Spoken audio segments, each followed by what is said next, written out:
What's up everyone, this is Sam from 64 Wheels, back with more diecast, and today we're going to be opening up number 62, 63, and 64 of the Hot Wheels Team Transport series. So I'm a big fan of this line. I've bought it since the beginning. I've tried to collect all of them. I've only missing 2 at this point, and these are the latest ones. I found them at Target. They're getting a little expensive. I think I paid around $17 each for these. Which I believe when they first came out, they're around the $12 to $13 mark, maybe even 14. Now it seems like they're 16 to 19, depending on which store you go to. I know if you go to like a store like Kroger, they might be a little more expensive just because their diecasts are a little more expensive in general.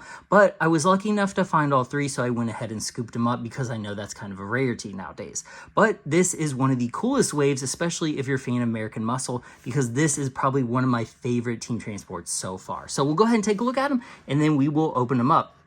So here we have the Fiat 131 Abarth, I believe is how you say that, and the second story lorry. This is the only second release we've gotten. This is a new for 2024 truck. I just opened it in the Golf livery, and I really like this truck. The design is awesome. They did a really good job on it, and it looks awesome in this Fiat paint job. So excited about that one.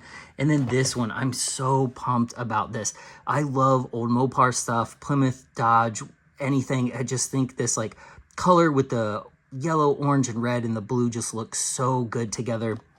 I have 2 Plymouth Furies in real life, so this one, of course, was a must-have for me. So we have the 70 Plymouth AAR Cuda, and then the Sakura Sprinter, which, although an awesome choice for this, just the set in general, this is a right-hand drive Japanese cab, which is a little bit odd because, of course, it's, you know, American Pony car, Trans Am series car. It's kind of odd to me that they picked that, but they don't really have an American version of this cab. It would have been really cool to see an old Dodge truck as the cab, but I know that would have added to the cost because then it's a double license, and we're getting that in the second one. But I hope they make more vintage Dodge, Plymouth, Mopar product like this because it is absolutely killer. And then next up, we have the 66 stock car NASCAR Chevelle in the second, I believe, only second release of the Chevy Ramp truck. So this is such a good release. This like old Chevy truck, because there's no graphics on it, can be used for virtually any GM car from the 60s, 70s, whatever. They just go so well with everything. And that Chevelle looks pretty rad too. So we're going to open all these up and take a closer look. So you have to tell me in the comments after we're done which one was your favorite, which one is your least favorite, and if you collect this line, if you're seeing this in your area, because this seems like, for some reason, this is the peg warmer around here. Like, there's just a ton of these, and I wish I like had enough money to buy them all and just store them because that is such a good release. So we'll go ahead and bust this one open. I will show you the back of the card. There is all the card art there. There's the barcode if you want to see it. This one's cool, though. I'm not a huge Fiat person. I don't know a lot about them, but I do know that this car existed in this paint job in real life as an actual Fiat rally car. One thing I did Google, because I was like, I'm almost positive I've seen this like researching old rally cars before. It seemed like this did exist, this 131, but the number that I kept coming across was 3. So I think Hot Wheels just added the 131 because that's the model. And then it's not like the, I don't want to say the license version, but sometimes they do different numbers to get around using the actual one that was made. I don't know if you have to like pay extra if it was, you know, if it's like not licensed, but if it was like somebody's actual racing number. I don't know. Let me know what you think, if they renamed it or renumbered it, or if a real 131 exists, because I don't remember seeing it online at all. So this one, gotta pop this out. I can't like double task here. This trailer or this transporter is awesome. So we'll go ahead and take a closer look. It does have the printer style graphics on there, it looks like, because you can see like a little bit of the orange artifacting around it. But on these older style trailers, the fuzziness kind of matches. So I give them a slight pass, a slight pass. There you can see on the front, it does have the printer style graphics too. But like I said, some of those graphics work better on better colors and better vehicles. Because these are a little larger, it allows the graphics to be spread out over a larger area, so they do tend to look a little better on these big trucks. But man, this looks absolutely killer in this blue color though. It's got the ramps up top. The cab is metal, as we covered last time. The base is plastic, which I like that it has a screw. It's interesting because it does have the rivet and the screw. I don't remember that from last time. But this has a interesting back door because it does have a latch, like you have to push up and then back, and then it kind of moves up and down like that. So it has like full articulation there.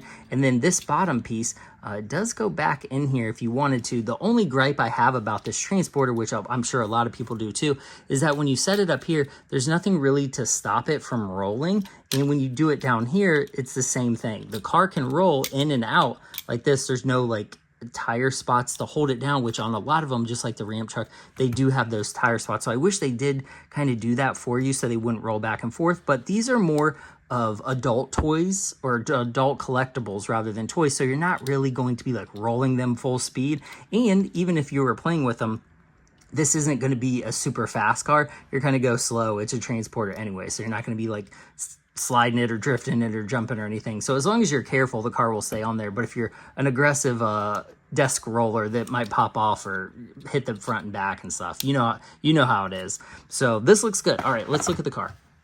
This is a nice casting. I believe this is the second or third time we've gotten it. I know it just came out in red, which I thought it looked good in red. But again, around here, it's a peg warmer. I think it's just because it's not a hype brand. It's just not a car a lot of younger people are familiar with, like the JDM stuff through video games. So I think this one's going to sit, but I think it will also appreciate with time because they did a really nice job on it. And the rally era, just these like 70s and 80s rally cars were so cool. I think these are ones to grab now while they're not hyped up, because I'm sure in the future they will be. But the graphics look good on these. They are the printer style, so they're a little grainy. You know, you can hear my complaints on those all the time, so I'll try not to harp on them too much. But they do look okay. Like, I actually think the headlights look pretty good on this one. Some of the graphics, like it says Hot Wheels on the license plate, you can read it. You can read the bumper graphics right here at the bottom, but here you can see the like the artifacting, the yellow artifacting, and then it looks like there's a little piece of like black right there, or the graphic chipped off underneath. Not a big fan of that, but the car looks cool. Again, when they're stepping up the price point, you got to step up the quality. So even though it's a little chip at the bottom, you want it to look as nice as possible, and you also want the graphics to look as nice as possible. This one, the printer style are on there, but it's not like, to me, this doesn't kill it. That you can even read the Abarth, however you say that, right there. You can see the little scorpion graphic that is their like logo, but some of the other like the smaller ones, it's so hard to see with the printer style. But overall, as a package, this looks great. It really does. So if you're into dioramas or collecting like vintage cars for your city or whatever, these are a great way to get a trailer and a car for a relatively affordable price. Because if you're going really any other brand, DCP, Tomica, like a Tomica Limited vintage truck or anything else, these transporters are very expensive. Even the green light ones, which have more detail, but they're around $20 just by themselves. So these are a pretty good deal overall. So next up, the AAR Cuda. I'm so excited for this one. This is such a cool casting. I love that color. There's something about the color, like I was saying before, the blue with the orange, the yellow, the red, and the white lettering, I just think looks so good. So 70s. I mean, I love it. They did put the little protector there, which is nice because then it's double protected. So it's like kind of stayed, like it keeps the graphic there so it doesn't like rub off on the plastic like this, which I appreciate. All right, let's see this sucker. Now there's a plastic thing in there. All right, let's look at the transporter first. So like I said, this is the Sakura Sprinter. It is a very Japanese looking truck, but it can also pull off the American look. Like, you know, it's kind of just like an older cab, whatever, cab over engine. Oh my gosh, I can't even talk. Style design. It looks good with those gray steelies and this whole side. Printer style graphics, as you can see, but because they're so large, I don't think it matters. This is probably one of the first ones I really am like, you know, it looks just as good. It does. I know there's some, like, when you get super up close right here, you can see it. But even if you pull it back here, it's not bad. I just think the smaller you go with these printer style graphics, the worse they look. But the larger starts to bring the picture together. So these look, I mean, this looks awesome. I really like this. So the whole chassis on this one is metal. And it does have, like, these safety screws, like the ones they put on, like, bathroom stall doors, the triangles. The cab is also metal. The box is plastic, but this thing weighs a ton. This is a really heavy release in general. Now, it does have the AAR on the front, which is super cool, and the graphics don't look bad. I will say I've seen much worse from the printer style graphics, but you can see there, I don't know if you can see it, right there's the steering wheel. So it is right-hand drive, which you probably wouldn't have seen in a American series, especially if you're racing at like Laguna Seca or something. You would have had like probably, even if they, I mean, they made Dodges, they definitely didn't make Plymouth trucks like this, but you could have had a Dodge, so you probably would have seen it left-hand drive. But that's my only complaint about this. It looks great. So here we have the number 42 Dan Gurney AAR Cuda. So one interesting thing about this is I believe, the first time they've released the 42. All the other releases have been the 48, which is the one Dan Gurney actually drove. The 42, he drove it for like 2 or 3 races, and it switched over to, I hope I don't butcher his name, I think it's Swede Savage is how you pronounce it. But he raced it basically the rest of the season. So the 48, I believe, was Gurney's. So we haven't ever got this 42 as far as I know. The 48 we've gotten in the vintage racing, the like Racing Heroes line, and then it was released the very first time back in the 90s, probably 97, 98, on a single special card, and I will overlay it here so you can see it. I have it, but mine is in storage, so I can't compare it. Based on the convertible release from 96, just the, I think it was a Hemi Cuda convertible. So it had like a fake hardtop, like it wasn't a real hardtop, it was like one in place, almost like a window or a convertible top on that one. And then they also released it, I believe, if I'm remembering right, I thought it was in the 100% line, the Trans Am Racers, I thought, but maybe I'm thinking of the green one, the green Challenger TA. I can't remember. I'll try to put a picture of that one on too, because that was a really nice set, that black box era. But this looks cool. This is the actual AAR Cuda chassis, or casting, I should say. It looks great. I think they nailed this. It's been a mainline before, but this looks awesome. So we'll take a closer look at the graphics. So like I said, the smaller the application on these printer style graphics, the worse they look. So there, the AAR, you can hardly see it up front. We know that's Goodyear, but it's not even legible at all. That's Castrol, can't read it at all. So it's not very good. I mean, even the Dan Gurney's it's not the best.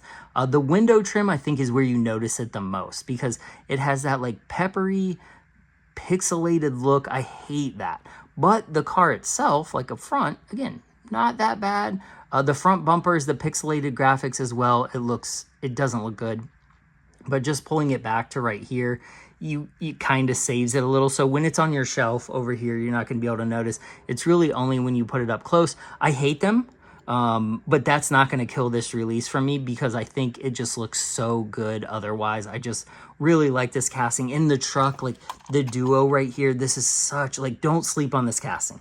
Go get this release. It is absolutely incredible. I have no idea why this is like the peg warmer of the bunch, because it is incredible. I mean, I just love the white wheels, look good. Everything about this looks awesome. It's probably my favorite release of this line so far. Just so good. So, all right, lastly, we have the 66 Chevelle and the 72 Chevy Ramp truck. So I believe this is just the second time we've gotten this. Before, was it with the Chevelle? It might have been with the Chevelle too. Probably was. But this is a really nice casting. I'm surprised that these aren't getting hoarded just for the C10, like just the ramp truck itself, because it is so good. So we'll go ahead and take a look at both of these. The ramp truck it doesn't have a ton of detail. It's just a cab and a ramp. So the ramps are nice. It has the detail in the center of the extra ramps, like the loading ramps, some of the hydraulics, some of the other things. It's got nice gray tracks there, as you can see. I like that. Not shy. I don't know what that means. Do you know what that means? Am I missing something? Am I missing a reference? I don't know. Maybe I am. But it's got nice detail on the side. The retro slotted wheels look so good on it. The blue, very, very nice. This one actually has some scratches on the window, which I'm not thrilled about. But then we can see when we get up close, it looks like the white might be classic Tampo style. I don't know. I'm not seeing any artifacting, but there you can see on the stripes that there's artifacting, and the Fender logo there. You can't, it's illegible. I mean, you can't read an absolute thing it's saying. Like, it's just, they might as well just not have put that. Like, they could have just put like a black block there and it would have done the same thing. So up front, I think the grille looks pretty good. There, it does have the Chevy logo. It has the printer style graphics on the headlight and then again on the license plate, which is not the best. It doesn't look very good. I think that is I think this was the same thing on the last one. Pad printed Tampo, as you can see, it's a little messy, but you can read it. You can even read the Hot Wheels up top. And then we switch it over here. This is the printer style graphics, and it just looks so much worse. And that one actually says California on the top, oddly enough. So it says Hot Wheels back here, and then it says California in the front, that is a California blue plate style. But you don't usually see California on it. Usually you see Hot Wheels because they're like making it their own. But from back here, this I mean, it's such a good release. So many different things you can do with this casting in general. I mean, look at that. It looks so good. But let's go ahead and look at this Chevelle. So I did some Googling because I couldn't remember a red, white, and blue Chevelle like this. I think Bobby Allison raced a red over white one, but I don't think it had blue on the bottom. I'll try to overlay a picture of it too. But this is a cool release. I like this casting. It's stock car. It's NASCAR. I love NASCAR. So I'll collect all these. Like, anytime they put out any type of stock car, I'm trying to buy it. So the red looks good. Printer style graphics on the 66 and graphics on the side. You can see the blue is the printer style as well. You can read the Hearst a little bit, the 66. That one, much better on the Goodyear. So if we take, where was it? So if we take the size comparison there, you can see the Goodyear on the Plymouth is just absolutely terrible. But when you blow it up a little bit, it looks a lot better. So the strength of these printer style graphics is going larger. The weakness of them obviously is stuff like that Hearst or even like the Mr. Gasket. It just looks terrible. So it says South Bay Racing Fuel on it, which is also printer style. I don't know. It just doesn't look good. It doesn't. I wish they would just do the bottom in blue. I'm sure it's a cost cutting thing, but it just doesn't look good. So there on the back panel, very peppery, very graphic looking, unfortunately. But the car itself looks good. It does have an actual stock car interior. It's got a single seat with a roll cage, which is cool. Not super detailed, but it's not just a Chevelle or a Malibu interior. They did make it like a race car version. So metal chassis, obviously. It's got those nice steel wheels. But if you're a stock car fan or a NASCAR fan, this is definitely one you want to pick up, A, for the Chevelle, and then B, you can kind of put any old NASCAR stock car on this C10, which, I mean, this is just such a cool casting. And it will be cool to see if they do a Fast and the Furious version, because I believe one of these, it was like I think it was a 68 or 69 burnt orange one, was one of the gas stealing trucks in Fast and Furious, which was Fast 4. So it would be cool if they utilize any of these kind of castings and rebrand them or reuse them for different lines, because this is cool. I will buy this, and really no matter what. I think it's just an excellent casting that you can use for so many different things. So, and it looks good. Look at that. Make your NASCAR diorama, pull that up to like 1960s Darlington or Talladega or something. Looks awesome. This one, I cannot say enough good things about. I absolutely love this release in general, and the Fiat was pretty strong. So overall, this was a pretty strong release. If you're into JDM, wasn't much for you, but if you're in like American Muscle, American Racing, and then Rally, this was an excellent release. So of course, the star to me is the Plymouth, so I love that one the best. But like I said, let me know in the comments what you think of these.